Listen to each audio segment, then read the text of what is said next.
The letter arrived on a Tuesday in November of 1867, carried up the muddy trail to the Ridgeback mining camp by a boy who couldn't have been older than 12. Thomas Alder was 34 years old, 6 months into a copper surveying contract in the high valleys of western North Carolina, and he read his wife's words twice before folding the paper along its original creases and sliding it back into the envelope. She had left, taken their daughter, May, to her mother's house in Asheville, and filed for divorce on grounds of abandonment. His abandonment, she wrote, though he was the one standing on a frozen mountainside reading about it. She had sold the house on Church Street. His books and tools were in a trunk at the post office. She wished him well, in the way people do when they don't wish you anything at all. The men in camp noticed he was quieter than usual at supper, which was saying something, since Thomas Alder had never been a man who filled silence for the sake of filling it. Jim Overcash, the crew foreman, asked if the letter had brought bad news. "My wife has left me," Thomas said, as simply as if he'd reported the temperature. Overcash winced. A few of the men glanced at each other.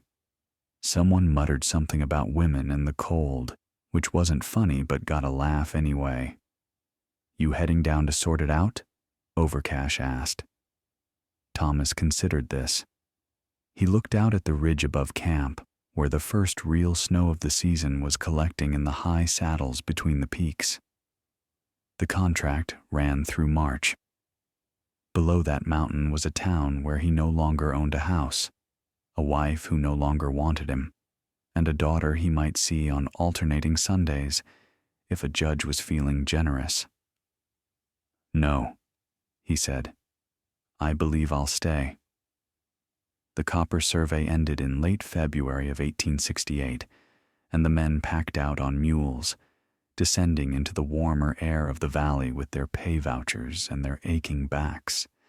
Thomas went with them as far as the trading post at Dillsboro, where he collected his trunk of books and tools, then turned around and walked back up the mountain.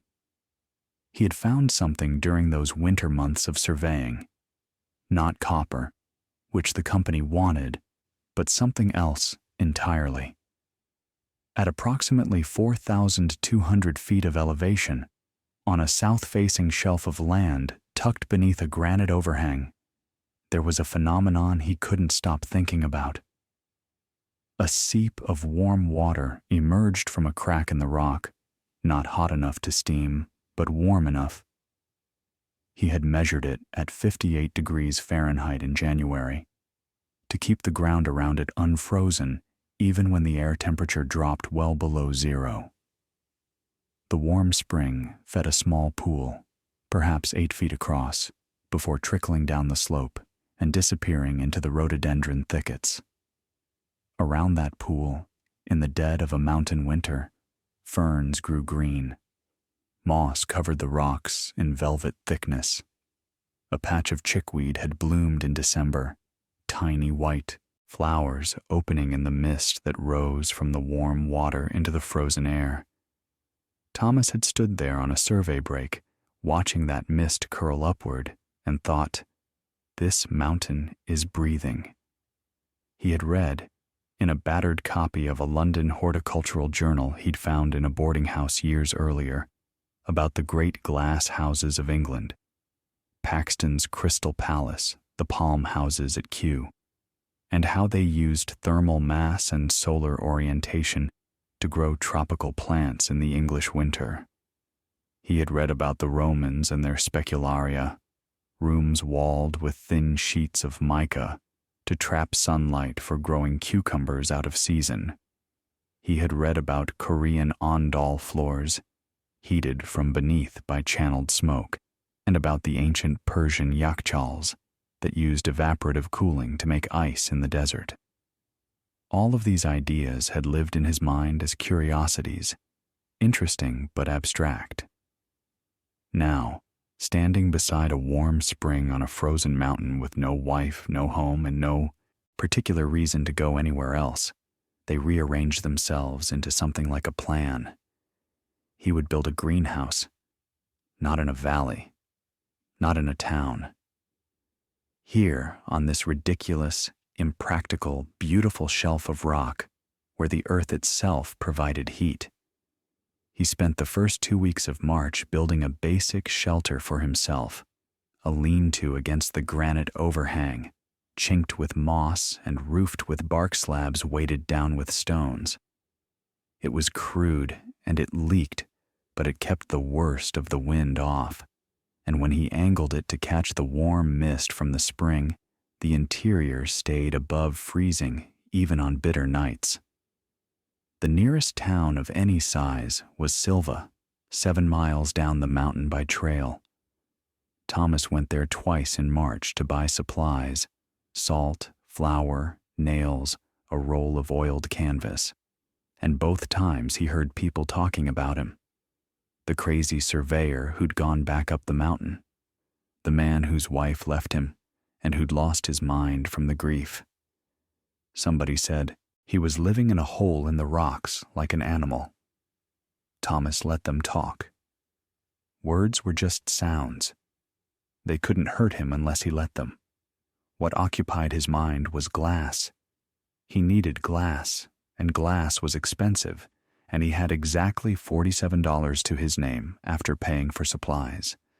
A proper greenhouse required hundreds of panes, framed in wood or iron, sealed against weather. The great houses of England cost fortunes. He had a miner's wages and a box of books. So he did what he always did when faced with an impossible problem.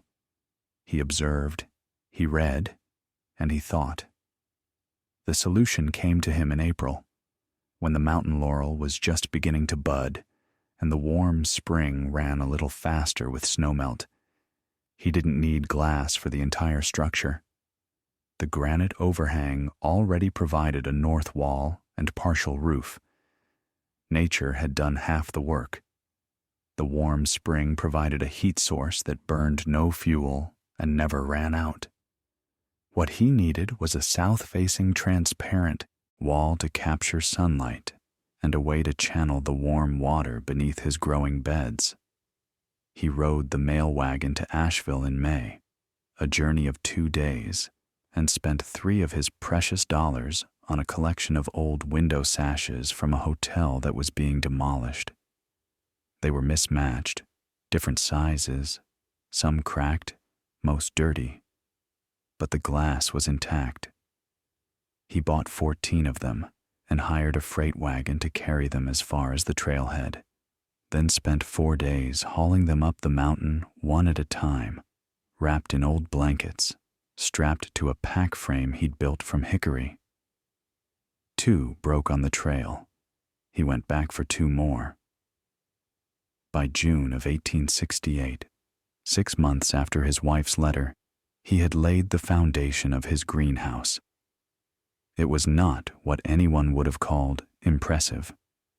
12 feet wide and 20 feet long, built against the granite wall, with a floor of flat stones set in clay and a framework of locust posts, locust because it resisted rot, angled to hold the window sashes along the south face.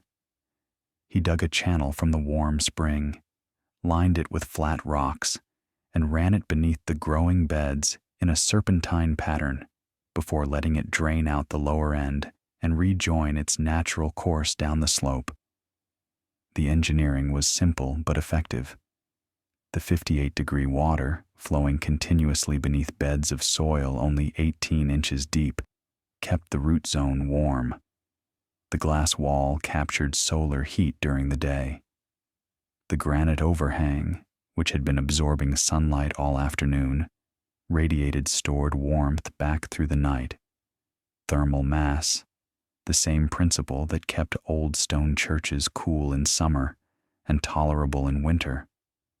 And the mountain itself, the vast bulk of rock and earth behind and above the structure, maintained a baseline temperature that buffered against the worst cold snaps. He planted his first crop in July: lettuce, kale, and turnips.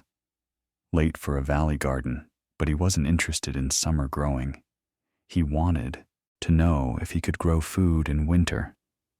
The summer passed in labor. Thomas improved his shelter, building proper walls from stacked stone and a timber roof shingled with chestnut bark. He expanded the greenhouse by another 8 feet, adding sashes he'd scavenged from an old church in Cullowhee that was replacing its windows. He experimented with the water channels, finding that a slower flow kept the beds warmer, and that adding dark stones to the channel absorbed more heat from the sunlight that penetrated the glass. He kept meticulous records in a leather-bound journal, noting daily temperatures, air, soil, and water, the angle of the sun, the growth rate of his plants, the first frost date, October 3rd at that elevation, and the behavior of the warm spring through changing seasons.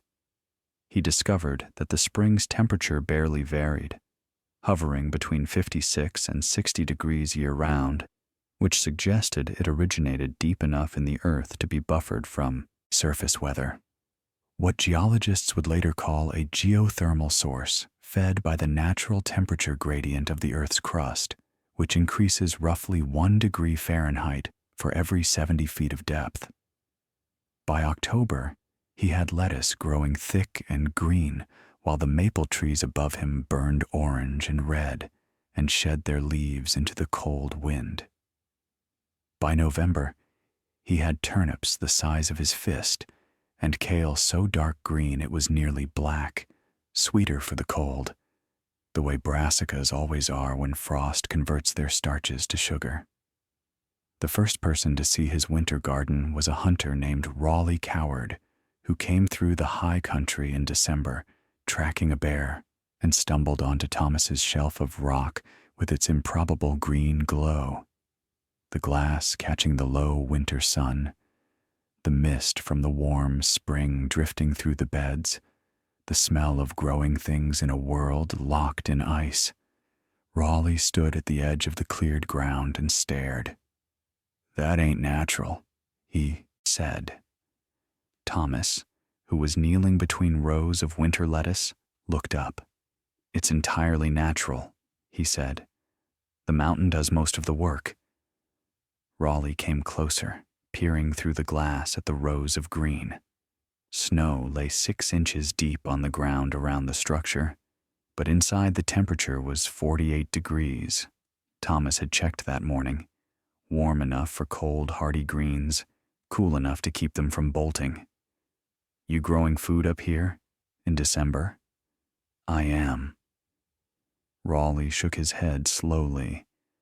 "People down in Silva think you've gone crazy. People in Silva don't have fresh greens in December," Thomas said. Word spread, the way it does in mountain communities, through a chain of conversations at general stores and church suppers and mill yards. The crazy hermit on Ridgeback was growing lettuce in the snow. Most people didn't believe it. A few came to look, those who made the climb, and it was a hard climb, especially in winter, came back down talking about it with the dazed expression of people who had seen something that rearranged their understanding of what was possible. In January of 1869, Thomas carried 2 baskets of fresh greens down to Silva and sold them at the general store for prices that would have been modest in summer, but were extraordinary in winter. 12 cents a pound for lettuce, 10 cents for kale, a nickel for a bunch of turnip greens. The store owner, a man named Galt, sold out within an hour and asked for more. Thomas began making the trip every 2 weeks, packing greens in baskets lined with damp cloth to keep them fresh on the 7-mile descent. He earned enough to buy more glass, more tools, better seed. He ordered varieties from a catalog, a French butterhead lettuce, an Italian sprouting broccoli, a cold hardy spinach that a seedsman in Philadelphia claimed would tolerate 20-degree nights if the roots stayed warm. The spinach, it turned out, was the revelation. Planted in beds above the warm water channels, its roots cradled in soil that never dropped below 50 degrees, it grew through the entire winter, producing tender, dark leaves that tasted, people said, like nothing they'd ever eaten, sweet and mineral-rich, as if the mountain itself had flavored it. By the spring of 1869, Thomas had expanded the greenhouse to nearly 600 square feet and was supplying not just Galt's store, but a small hotel in Waynesville, 20 miles away, that catered to visitors who came for the mountain air and were astonished to find fresh salad on the table in February. It was at this hotel, in March of 1869, that he met Clara Wentz. Clara was 28, the daughter of a German immigrant who had operated a pharmacy in Baltimore before dying of typhus in 1865. She had come to the mountains for her health, a persistent cough that Baltimore doctors blamed on the city air, and was working as a bookkeeper for the hotel while she recovered. She was small, sharp-eyed, and had a habit of asking questions that most people considered impolite, which Thomas found refreshing after years of people who talked without saying anything. She asked him, over a plate of his spinach, how he grew it. He told her about the spring, the glass, the thermal mass, the water channels. He told her about the Roman specularia and Joseph Paxton's ridge and furrow glazing system. He told her about the temperature gradient of the Earth's crust and the specific heat capacity of water versus air. He talked for 20 minutes without stopping, which was more than he usually said in a week, and when he finished, Clara Wentz looked at him with an expression he couldn't immediately identify. "You're not crazy at all," she said. "You're a scientist." "I'm a man growing lettuce on a mountain," he said. "Same thing," she said. Clara visited the greenhouse for the first time in April, making the climb in a borrowed pair of men's boots with a notebook in her coat pocket. She spent 3 hours taking measurements, asking questions, and sketching the layout of the water channels. She pointed out that his record-keeping, while thorough, lacked systematic organization and offered to help him redesign his journal entries into proper tables with controlled variables. Thomas, who had been alone on his mountain for 16 months, said yes before he fully understood what he was agreeing to. They were married in October of 1869 in a small ceremony at the Methodist Church in Silva, attended by Galt, the store owner, Raleigh Coward, and a handful of townspeople who had gradually revised their opinion of the man on the mountain from lunatic to eccentric to something approaching respect. Clara moved into the stone shelter, which Thomas had by then expanded into a proper 2-room cabin with a floor of fitted stone warmed, like the greenhouse beds, by channels of spring water running beneath it. "Your floors are heated," Clara said on her first night, standing barefoot on warm stone while snow fell outside the window. "Thomas, you've invented heated floors." "The Koreans invented them 1,000 years ago," he said. "I just have a convenient source of warm water." "Don't diminish what you've done," she said, and there was something in her voice, a firmness, a refusal to let him be small, that he carried with him for the rest of his life. The years between 1870 and 1880 were the growing years, in every sense. Clara bore 3 children, Samuel in 1871, Ellen in 1873, and William in 1876. All of them raised in a stone house on a mountainside where the floors were warm. The greenhouse glowed green in the snow, and books lined every wall. Thomas expanded the greenhouse 3 more times, eventually reaching nearly 2,000 square feet of growing space. a long angled structure of glass and locust wood tucked against the granite cliff like a crystal vein in rock. He added a second warm spring channel, this one feeding a deeper bed where he grew root vegetables, carrots, beets, parsnips, that stored well and supplemented the greens. He experimented with herbs, finding that rosemary and thyme thrived in the mineral-rich warm water, and with flowers, growing violets that he sold to the hotel in Waynesville for table decorations at 2 cents a bunch. Clara systematized everything. She kept the financial ledgers, tracked crop yields against weather data, and wrote letters to agricultural societies in Raleigh and Washington describing Thomas's methods. In 1874, a professor from the University of North Carolina made the climb to Ridgeback and spent 3 days studying the operation. He measured the spring's output at 4 gallons per minute and its temperature at 57.6 degrees, consistent with a source depth of approximately 300 feet, he calculated, where the Earth's natural heat maintained a constant environment regardless of surface conditions. The professor wrote a short article for a scientific journal describing what he called a remarkable instance of applied geothermal horticulture and praising the ingenuity of Mr. T. Alder, who, without formal training in geology or botany, has independently arrived at principles that would credit a university faculty. Thomas read the article and felt something loosen in his chest that he hadn't known was tight. By 1878, the greenhouse was producing enough food to supply 3 stores, 2 hotels, and a growing list of families in the surrounding valleys who paid Thomas a small subscription, 50 cents a month, for a weekly basket of winter greens. The subscription list eventually numbered over 50 families, each receiving lettuce, spinach, kale, turnips, and herbs through the months when their own gardens lay frozen and bare. 50 families, fed from a mountainside that everyone had said was useless. News of Thomas's operation spread beyond the local valleys. A journalist from the Raleigh News and Observer made the trip in 1879 and wrote a feature story under the headline, "The Mountain Gardener," which was reprinted in papers as far away as Richmond and Cincinnati. A seed company in Connecticut wrote to ask if Thomas would trial their new cold-hardy varieties and report the results.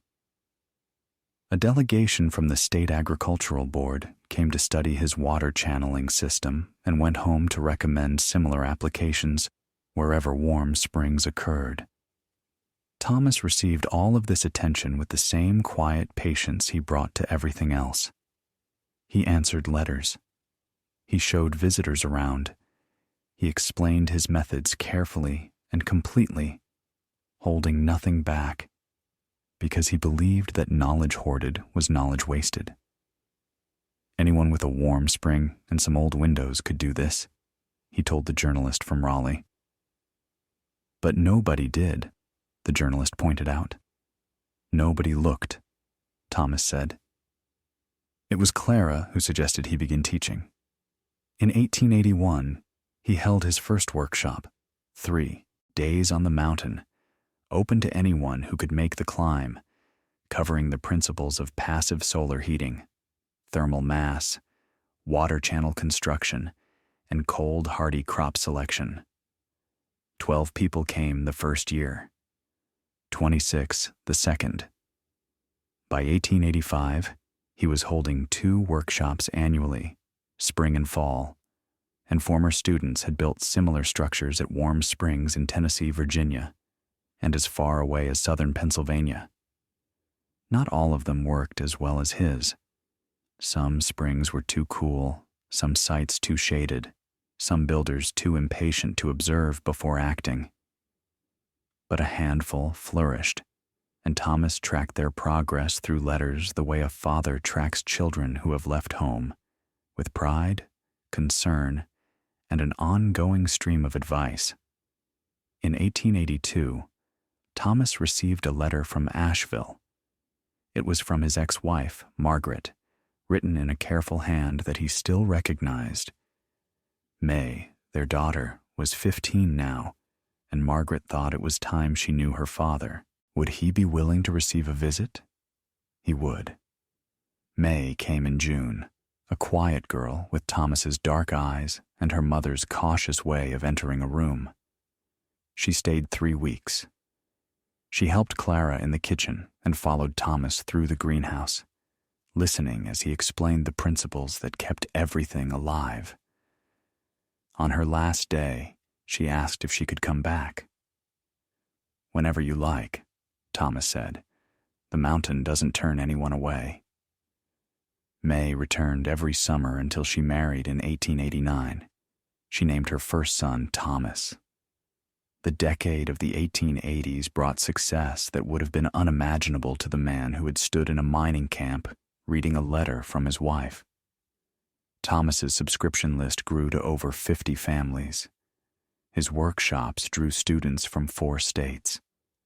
The cabin expanded to 5 rooms, all warmed by the spring water beneath their floors, and Clara filled them with books, children's drawings, pressed flowers, and the organized records of 20 years of mountain horticulture.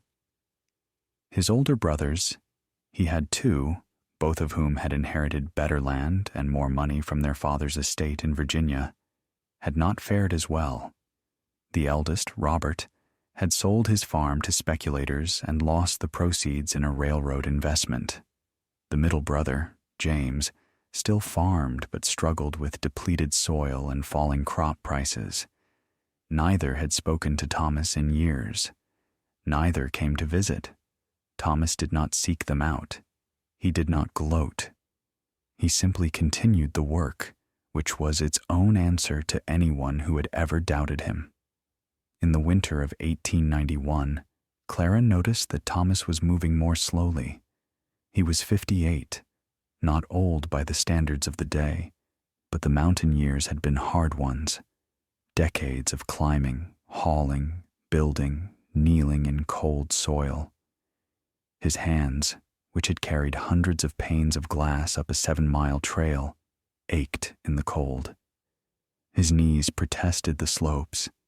His breathing grew labored on the steeper sections of the path to town. But the greenhouse didn't require the labor it once had. Samuel, now 20, managed the daily operations. Ellen kept the books, having inherited her mother's gift for organization. Young William, 15, had his father's curiosity and was already experimenting with a new growing bed design that used dark gravel to absorb additional solar heat. Thomas spent his later years in the greenhouse not working so much as observing, sitting on a bench he'd built from chestnut, watching the mist rise from the warm water channels, writing in a journal that had become less a record of temperatures and crop yields, and more a meditation on what it meant to build something that outlasted you. Purpose was a stronger medicine than rest, he wrote in January of 1893. A man who stops building starts dying. But building doesn't always mean lifting stones. Sometimes it means sitting still long enough to understand what the stones are telling you. Thomas Alder died on March 14th, 1894, in the stone house on Ridgeback Mountain, in the bed he had shared with Clara for 24 years, with the warm floor beneath him and the sound of water, that patient, constant, 57-degree water, moving through its channels below. He was 61. His last coherent words, spoken to William, who sat beside him through the final night, were reported by Clara in a letter to the professor from the University of North Carolina. "Keep looking deeper. There's always more to find." Samuel continued operating the greenhouse until 1912, when he moved to Asheville to open a seed and supply store that served mountain gardeners for 3 decades. Ellen married a teacher and settled in Silva, where she taught botany at the county school and was known for keeping a winter garden that her students tended as a living classroom. William, quiet, curious, patient William, stayed on the mountain. He expanded the greenhouse once more, adding a section dedicated to medicinal herbs, and corresponded with botanists at universities across the country until his own death in 1937. The Alder greenhouse operated continuously for 69 years, from 1868 to 1937, producing food through every winter, surviving storms, droughts, and the economic convulsions of 2 depressions. When William died without children, the property passed to Samuel's son, who could not maintain it alone. The glass panels clouded and cracked. The locust frames, which had resisted rot for 7 decades, finally began to give way. The warm spring continued to flow, as it always had, but the beds it fed grew over with wild ferns and moss, the same plants that had covered the site before Thomas Alder ever set foot there. The warm spring on Ridgeback still flows today. Hikers who find it in winter notice the same thing Thomas noticed in 1867. The green patch in the white landscape, the mist rising from warm water into cold air, the ferns growing where nothing should grow.